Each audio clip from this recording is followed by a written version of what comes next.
नमस्कार बच्चों, आपका स्वागत है मेरे YouTube चैनल मैथ्स विद अमर झा में। इस वीडियो में हम क्लास 9th का मिशन मैथमेटिक्स के तहत दिनांक 14 जुलाई 2023 का कार्यपत्रक लेकर के उपस्थित हुआ। हमारा आज का टॉपिक है घातांक के नियम।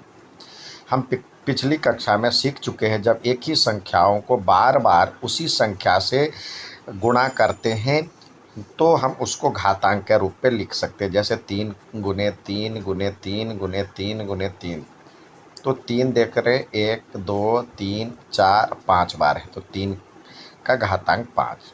तो ये 3 का 5 में 3 आधार है। किस संख्या को हम कर रहे हैं बार बार गुना, तो वो आधार कहलाता है। और कितनी बार गुना करते हैं तो वो घातांक कहलाता है। 5 बार 5 घातांक हुए। आइए घातांक का नियम जो होता है देखिए, जब a का पावर m और गुने a का पावर n है, यानी आधार सेम है और घातांक अलग अलग है और दोनों का गुना है, तो m प्लस n हो जाता है। दूसरा नियम कहता है a का पावर m और n, देखिए a का पावर m फिर n, तो ये आपस में गुना हो जाता है, am गुने n।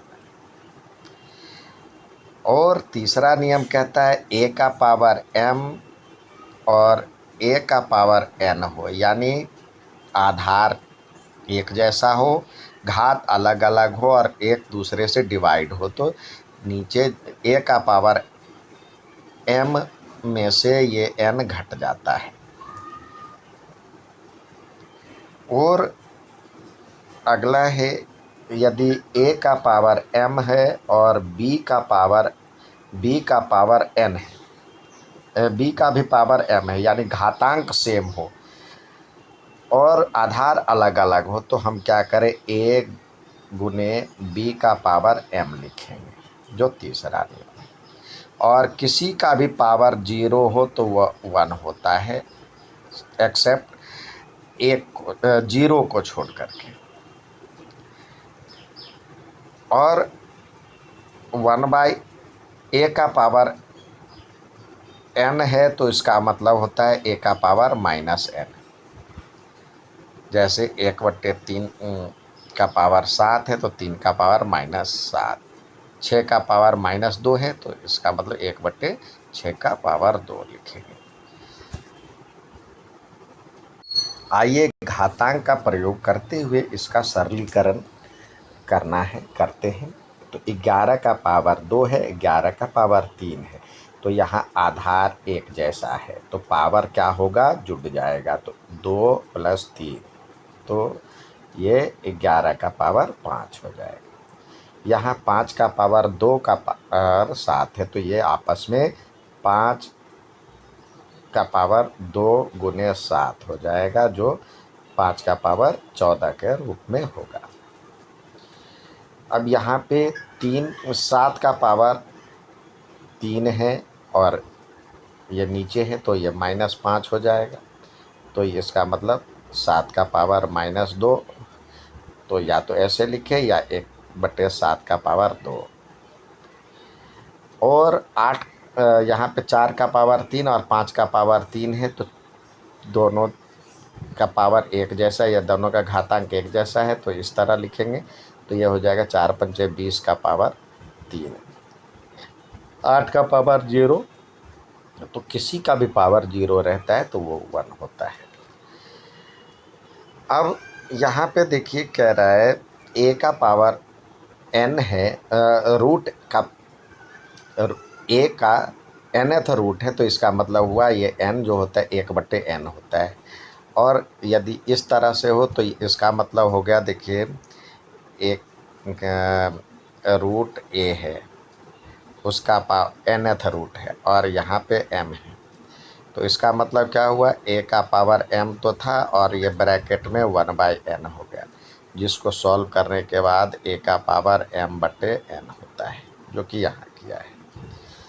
और सिर्फ रूट रहता है, सिर्फ रूट रहता है, जैसे रूट ए लिखा हुआ, तो इसका मतलब हुआ ए का पावर ये जो होता है 1/2 होता है, कुछ नहीं है, तो इसका मतलब सेकंड रूट। अब आइए कुछ और सवाल दिए गए हैं तो इसको सॉल्व करते हैं। √7 है तो 7 का पावर 1/2 हो जाएगा। और यहाँ थर्ड रूट है 11 का, थर्ड रूट तो 11 का पावर 1/3 हो जाएगा। 5 का पावर, यहाँ पे देखिए ये पूरे का पावर दिया हुआ है, तो ये 5 का पावर तो 1/2 हो जाएगा अंदर में और 3 बाहर में, तो इस तरह से हो जाएगा 5 का पावर 2/3। और यहाँ पे 8 √8 है, तो √8 का पावर जो हम करेंगे तो √8 का पावर तो 1/2 हो गया, और फिर 5 है तो इसको गुना करेंगे तो यह हो जाएगा 8 का पावर 5/2। अब कुछ सवाल और घातांक के नियमों का पालन करते हुए सरलीकरण करना है। जैसे क्वेश्चन 1 में दिया हुआ है, यहाँ पे देखें 2 और 2, तो बेस सेम है, आधार सेम है, घात अलग अलग है, तो 2 का पावर 2/3 और प्लस 1/3, तो ये हो जाएगा 2 का पावर 3 और 2 + 1, यानी 2 का पावर 3/3, जो कट करके 1 हो गया, तो 2 का पावर 1 बराबर में 2। और यहाँ पे देखिए 1/3 का पावर 2 और फिर 5 लिखा है, तो यहाँ पे लिख सकते हैं 1/3 का पावर 2 × 5, तो यह हो जाएगा 1/3 का पावर 10, या तो ऐसे लिखें या 3 का पावर -10 ऐसे लिखें। अब आइए स्वयं प्रयास कीजिए के तहत कुछ सवाल दिए हैं। यहाँ पे कह रहा है 5 का पावर, इसमें फर्स्ट में 5 का पावर 1/4 है और 5 दोनों में बेस सेम है, तो पावर जुड़ जाएगा 3/4 हो जाएगा, तो ये हो जाएगा 5 का पावर एलसीएम लेंगे 4, तो 1 + 3, तो ये हो जाएगा 5 का पावर 4/4, जिसको सॉल्व करने के बाद 5 का पावर 1 यानी 5 आंसर। यहाँ पे देखते हैं 7 का पावर -3 है, तो ये 1/7 का पावर 3 हो जाएगा, या ऐसे ही करते हैं, तो 7 का पावर -3 + 4 जोड़ने पे 7 का पावर -3 में से 4 गया तो 1 बचा 1, तो यानी 7 हो गया आंसर। यहाँ पे 6 का पावर 7 है और 8 का पावर 7 है, 6 का पावर 7, 8 का पावर 7 है, तो ये 6 8 को गुना कर ले, पावर में वही रहेगा, तो 8 6 48 का पावर 7, ये हो गया आंसर। उम्मीद है समझ में आएगा। अच्छा लगे तो लाइक और सब्सक्राइब ज़रूर करें। धन्यवाद।